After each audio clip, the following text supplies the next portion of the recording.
இலங்கை அரசாங்கத்தினால நாட்டில் உள்ள ஏழை மக்களுக்கு வழங்கப்படும் ஒரு நிவாரண உதவியா அஸ்வசும இருக்கு.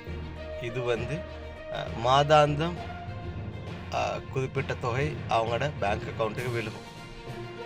2500 ரூபாய் தொடக்கம் 15,000 வரை பெரும் குடும்பங்களும் இருக்கு. கடந்த நாட்களில் சொல்லியிருந்தாங்க இந்த அஸ்வசும உதவித்தொகை அதிகரிக்க போகிறதா. எனினும் ஒவ்வொரு மாதமும் 15ஆம் தேதி ஆகும் போது இந்த அஸ்வசும உதவித்தொகை அந்த மக்களோட பேங்க் அக்கௌண்ட்ஸில் விழுந்தது.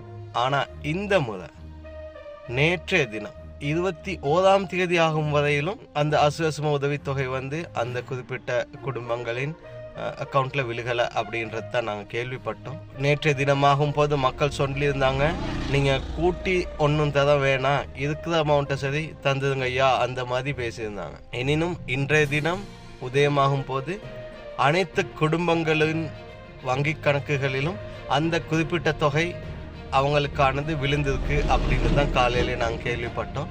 அதே போல் அரசாங்கம் சொன்னது போலவே உதவித்தொகை அதிகரிச்சிருக்காங்க. அதாவது 10,000 வரை பெறுபவர்களுக்கு 1,500 ரூபாய் அதிகரிக்கப்பட்டிருக்குது. 15,000 வரை பெறுபவர்களுக்கு 2,500 ரூபாய் அதிகரித்து வழங்கியிருக்காங்க. அரசாங்கம் சொன்னபடி சொல்கிறத செய்தாங்க. வாழ்க அன்றகுமார அப்படின்னு மக்கள் சொல்கிறாங்க.